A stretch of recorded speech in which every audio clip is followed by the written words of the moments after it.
everyone, and welcome to the David Goodman Reality and Truth Show. My name is Vanita Lambert, and I'm the host of this show. I have the honor of hosting the show every single week with a very special guest. Today, we have my monthly co-host, Dr. Sanjeev Phillips. Thank you so much for coming in. And not only is she here, she drove over a half an hour. It's got to be 40 minutes, and it's snowing outside. So we really love you guys. Oh, yes. Share this information on YouTube. We're just passionate about getting out this information. And I was just saying before she got here, I was talking to Francisco, our technical guy who's in the background, who does all the work for us every single week. And we really appreciate you, Francisco. I was just telling him about her English and bilingual webinar that she has online on Bryson Associates on Mondays and Wednesdays. Yes. Information on helping parents with children with disabilities and helping parents with regular children, because they can be just as challenging without any disabilities.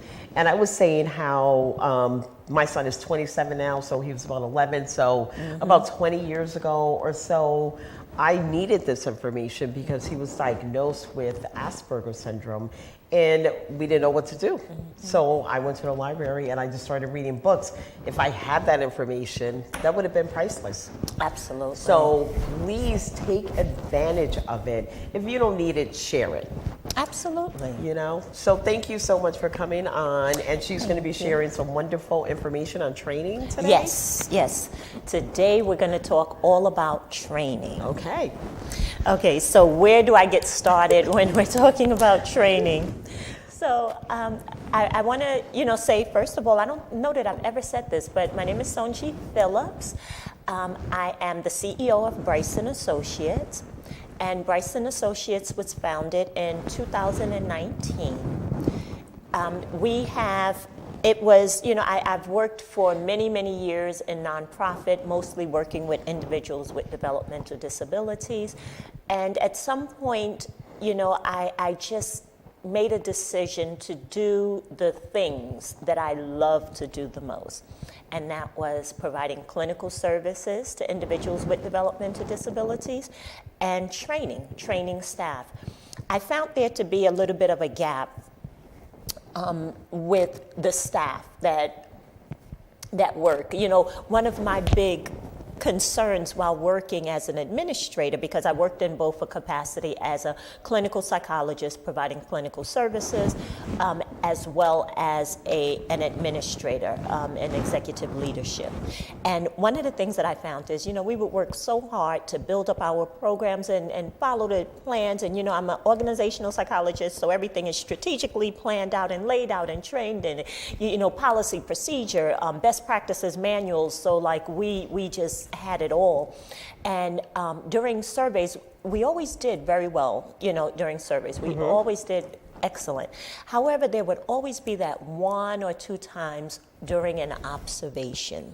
And so what I mean is when the state would come in, it's on the staff. And that's one of the things I would always say to my staff. You are going to set off how we're going to do on this survey. Because the auditors show up in the residences or at the programs, sometimes 5 a.m. in the morning. There's no supervisor there. There's no manager there. It's just staff. And they observe. Now, meanwhile, back on the ranch, the supervisor and the managers are at home scrambling, calling everybody. The auditors are at my house, and they're trying to get over to the program as quickly as they can. But, it's showtime. It's showtime, and it's now the time to showcase everything that you've learned. And so there would be instances where we would have a staff that we would have a survey that would result in what we call a 45-day letter of closure, because the staff, while feeding one of our individuals, they were supposed to feed them in a certain manner because they had aspiration pneumonia, and so it's common in individuals with Down syndromes. It's common in persons with Down syndrome, and I'm going to mess up the medical reason if I try to tell you, but it has something to do with with there being a shorter And yeah, let me not even try. But it's something shorter here, the enlarged tongue, and it makes swallowing more difficult for them. That's what I can say. Okay. And so because of that, they sometimes suffer or struggle with aspiration pneumonia. So there's a certain technique that we had to use to feed them, and then, the staff didn't allow them to wait between one scoop of food, which is pureed, nectar, thick. Yep. Okay. And then the thicket that we would put in their liquids, because they can't drink regular liquids. We'd have to make it a little bit thicker. So, somewhere in there they didn't mix the thicket quite right. They didn't have them sit up at a 90-degree angle between feedings. They didn't alternate. Something happened, and now we've got a 45-day letter of closure. And so, we were always able to get in there and retrain the staff and fix it. But my thought was always the same. What if we could better prepare staff for this moment, for this day? And it's hard to do from day to day because you're in the thick of doing your work. And so you're trying to help the staff, trying to give them confidence in what they're doing, and they're doing it, and they're performing. But now it's showtime, and now it's time for us to show what we really know. And somebody is nervous, somebody is over anxious, and they mess up, and then it results in what we would call a 45-day letter. Well, if somebody is watching you do something, even something you do like all the time. Say, for example, I'm baking a cake. I love to bake. And somebody's standing over my shoulder watching me, that's going to make me react differently. Right. And so it's hard to be normal when you're nervous and somebody's watching you because they kind of make you like, they're watching me, I got to do A, B, and C, and you're not being yourself. I think the best practice is to do what you normally do, try to relax as much as possible, and take care of the client and not worry about the person that's watching you. Yeah. And what you just described is exactly what we focus on. Okay. In training, we focus on building up the confidence of the learner. So we also, I want to jump here and then jump back. We also teach American Red Cross, first aid, CPR. And so it really is about having the confidence to do it. How do you teach confidence in a situation like feeding somebody? How do you do that? Do you just tell them, listen, you're responsible for this person. Say it's a 3-year-old. I had a 3-year-old Down syndrome nephew who, passed away. You're responsible for him, not choking, say, for example. And so you have to do this whether somebody's watching you or not. Do you teach them to just listen, blank out everything else and make sure you feed this kid, because that's the most important thing and that's all that matters and nothing else? And how do they do that? Right. So building up the confidence. How do you build that confidence? That's, Confidence is built with knowing and being secure in who I am and what I'm doing. And practice. Yes. And repetition. Absolutely. Okay. And that is what we do when we conduct our trainings. We look to build up the confidence of our learners. So, traditionally you have people that learn and how do we learn? We put a PowerPoint up and there's somebody in front and they're talking to you about whatever it is on the PowerPoint, and it's just whoosh, and right back out the other side. You're sitting there because you got to listen, but how much of that do you retain immediately following the training? And then how much are you retaining 3 months after? But these trainings are usually annually. So you've lost just about everything that you learned by the next year. As it's presented again, it's repetition. So you may remember some things, and other things you may say, I don't remember us going over that, last year when we did this. But what we do is we work towards the confidence of the people, of every one of our learners. So we come in and we do affirmations. We do, we make affirmations. We talk about who we are. We talk about where we're going. And I know the learners are kind of like, well, what does this got to do with first aid or CPR? What does this have to do with learning incident reporting? But it's about the confidence. And then people learn so much better through stories. So, yes.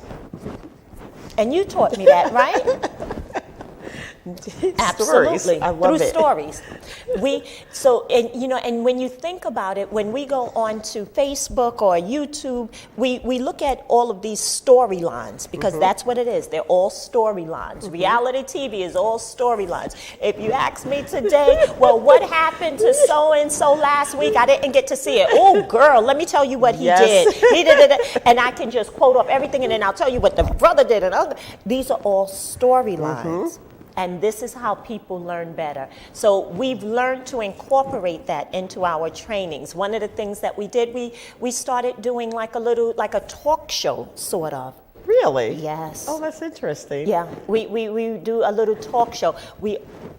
I'm sorry, is it on the webinars? Do you do it? So we don't do it on the parenting right. webinars. These are what we do live. When we come out and we do live instructional training, we have games because people remember games. We have our own version of the $1,000 pyramid. We have our own version of Family Feud, and we learn by giving everyone their tools up front, and then we begin the testing. Wow. And when I tell you, it's the strangest thing, because most people will say, well, you're just going to give me the information and in 5 minutes you're going to test me on it? Absolutely. Absolutely. When those questions pop up as though we are on Family Feud, and what is the most common way of drowning? Ding, most common way, and the people are just spewing it. And the thing about it is those that are not even answering the questions, they're hearing the answers and learning from the answers. Yep. That's really something. I like that. Yeah. It's about taking training to another level. It's about finding it so important to actually leave people having been trained, as opposed to just saying that I completed a training. You see, I have proof here, I have a signature sheet, I have my PowerPoint. No, it's about actually walking away with trained professionals. Yeah, having the experience. Just like, we have to do our Medicare recertifications every single year. And so all these questions is very daunting, but I get through it. But the real work and passion and enjoyment comes out of when I'm sitting at somebody's kitchen table resolving a problem, and I don't always have the answers. It seems like every situation is different. It's not a cookie cutter. So I'm sure every person you deal with, every disability, every company. So now you're talking about training. When you talk about you're doing these games, what level are you talking about? Employees, companies? Are you talking about parenting to child? So these are mostly the trainings that we do B2B, business to business. Business to business. So we're contracted with businesses, and then we come in and we train their employees. Okay. Now, this is no different than a training we would do for the community, for parents, or for individuals specifically. Well, I guess that would be the community, yeah. So, it's no different than the type of trainings, but we really kind of build our curriculums from one business to the other around these strategies. And we've found that there is such an increase in staff retention and applicability to the training materials. That's what every company is looking for. Every company, and they're also like companies like, say for example, my phone company, my cell phone company. I won't mention a name because I don't know if I can or not. But if there is an issue and this is why I'm asking you this, from company to, I guess, customer, do you do that kind of training also? Because if I call up and there's a problem with my cell phone bill, they're like, okay, so you said you were going to charge me $300 and now you're charging me $400, but this other company has a special going on. They do everything they could to keep my business. They're trying to retain my business. So do you train companies in that aspect as well? Yes. Okay. So that's interesting. We do every level of workforce development training, and we definitely we train. So that's more of like sales and how to retain customers. And so yes, what I want to say is pretty much businesses call us, and a lot of times they don't know exactly the training that they want. They call us and we just have a conversation. We open up the line and we begin speaking, and they'll say, well, these are the problems that I'm having. And after hearing the problems that they're having, we will go through our library of trainings. And in some cases, we've had to create, or many cases, we create, new trainings. And we'll tell them, well, it looks like you can use emotional intelligence in the workplace. You could use, effective communication. It seems like there may be some team building issues or concerns around there.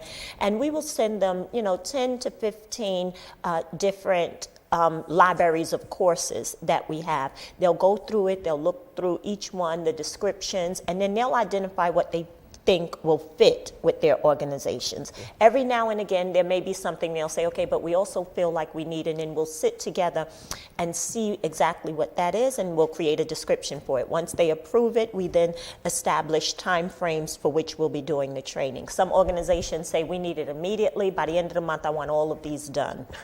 Yeah. Wow. Yes, we have that often. ASAP. And so then we have to build in days and hours and put that together for them, and we send them over. We send them over the curriculum of what that's going to look like over the next 30 days. They confirm it. They send out their invites, and then that's it. That's all that the organization have to do. Everything else is on us. We show up. My team is there. We have established the curriculum based on who they are. We're actually doing training between February and June for the 4 months. That's 4 or 5 months. February, March, April, May, June. 5 months. We're doing training for 5 months for an agency in New York City that deals with the staff on crisis hotline. So they're dealing with a lot of crisis that go on, and they're finding that their staff are burning out, and they're becoming it's just hard. There's a lot of burnout going on. The 911 call center or something like that, you mean crisis? Yes.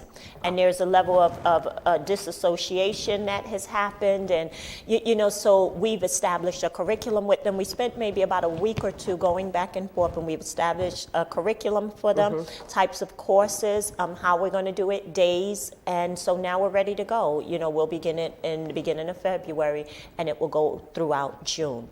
And that's it. Now, at this point, only thing the agency has to do is, if they're responsible for the venue, just make sure the venue is there. We come, and as I said, when we come, it's not your normal training session. It's not your staff sitting in front of a PowerPoint. We recreate the space into such a relaxing and therapeutic environment.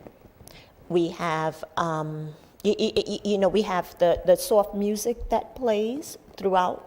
Okay. We have the affirmations that are throughout on the table. It's just, we recreate our venues to feel like they've gone someplace very special in those 2 or 3 hours or full day venues that we do. We're preparing now for one that we're doing down in Georgia. So we are preparing our boxes to ship all of our items down there so that we can reset. And mostly programs do it in hotels. So, we'll be shipping our supplies down to the hotels to make sure that when my decorator goes down, they can prepare that environment, and we can set the tone. So when staff come in, they're not coming into another boring training and where's the PowerPoint and it's totally training is so boring, the lecture part of it, and you don't retain 10% of what you hear at the most. So I'm just wondering, you said you recreate the environment, so just if you could just explain a little bit about how, and maybe you just did and I missed something, you would train like a crisis center, like a 911 call center. So you train those people. So in their most, I guess, the hardest time is, when they feel like they're burnt out, completely burnt out. Are you talking about you train them how to deal with, say you get a 911 call, there's a little girl on the phone, and somebody's in her house and somebody shoots their parent. I mean, how do you train for something like that? That's a situation, and of course I watch a lot of police shows. That's how I came up with that scenario. I think I saw that one night. I do. I watch 911. I watch SUV. I watch The Wall, Chicago PD. Oh, yes. Oh, my goodness, Chicago Fire. There's so many different scenarios. How do you train somebody to react in a real life situation where there's trauma? There's little girl screams and all of a sudden you get disconnected and they're like freaking out. How do you train for that? It's about dealing with your own trauma. That's really what trauma is about. It's about dealing with your own trauma because what is it that relates me to what is happening right now on the phone? You're passionate about life and somebody just got shot? You're passionate about life. Someone just got shot. Yeah. So how does that make me feel? What do I feel about that? Do I feel, am I broken about it? Do I feel like I can manage this? Am I helpless about it? And so these are the things that we pull out of our learners. We allow them the opportunity to write down how they feel, and then we go through and review all of those adjectives, the verbs, we review the nouns, we review everything that they have put into their box of what I feel like. And that's what we do. We model situations, and then we go on and we discuss it. So how can I help you not to feel helpless in that situation? How can I empower you to recognize that you cannot control every situation around you? So these are the things that we work with organizations, because you're right, it's very tragic, and you'd be surprised at how many times the learners will come back and say, and when I heard that mother, hitting her child like that, it reminded me of when I was young. Yeah. And when my mother, and so let's flesh that out and let's deal with that. Ooh, yeah. See? And I get all this free psychiatrist and all this stuff for free. All I got to do is call her. But it is so about helping them to help themselves, empowering, and just, that I want to say that's really, it is about encouraging, empowering, and helping people to be confident in what they're doing. And if I had 3 words that I could use to describe it, it is empowering, it is helping people to be encouraged, and it is about building up confidence. Wow. That's really something. Yeah. Wow. So any company that, have your organization to come in and train them should be blessed. Yeah. Because I bet a lot of companies don't know what they need. And where I'm coming from is when I go in, everything relates back to my job. Okay. So I am an independent insurance broker, and what I do is I help people in the 4 areas that will affect their lives the most. And the way I do that is by asking them questions, and then their answers tell me what to do. But it's the questions that tells you everything that you need to know, like how you're traumatized, what scares you, or whatever. And so just having that information is crucial. That that can turn your whole company around. Absolutely. So give me a scenario where do you train employees together? I'm thinking of an old situation, like a bunch of customer service representatives, all females in one room, and you have one supervisor. Do you have situations like that you've trained for? Oh, yes. Okay. Absolutely. Because there's a lot of emotional things going on with older, younger, I'll just call it PMS, menopause, and whatever else you're going through. A bunch of women in one room can kind of take it out on each other, or just say the wrong thing, or not realize that they said the wrong thing and tick somebody off that's going through something. I used to work in an environment like that, so you do that kind of training as well? Absolutely. Oh, and my goodness, you guys are priceless. Yes, that is I should start a company. That is about the whole emotional intelligence, being aware of yourself and being aware of how you're affecting others, and not always taking offense, and definitely never giving offense, so that piece that you just described is, we would do, if someone came and said this is what they're dealing with, we would do our training on emotional intelligence and team building. And it is helping out, and it's expressing, it's allowing them to say, because see, I may take offense to you folding your hands like that until I understand that this is what makes you comfortable and you didn't do it to offend me. And that's what happens. Sometimes asking what you said earlier, those open-ended questions and waiting for an answer from them. Exactly. Yeah. Wow, that's amazing. So all this wonderful information, please share it. We're on YouTube, and we have about less than 2 minutes left. So Dr. Sunji, I'll leave the last 2 minutes to you. So I just want to say, we love what we do. My team, I have a nice, diverse team, young, old, different people in different places in their lives and their career and culture. And we love what we do. We're passionate about what we're doing. And I know that, if you need training, if you need to know a little bit more about what you don't know, then come to us and we'll point you in the right direction. Exactly. And if you don't know what you need, the information is 100% free. Just go on, give her a call or go to your website. Absolutely. And the information is free. Yeah. Okay. Thank you so much for joining us. We'll be back next month. This is the David Goodman Reality and Truth Show, and we're on your side.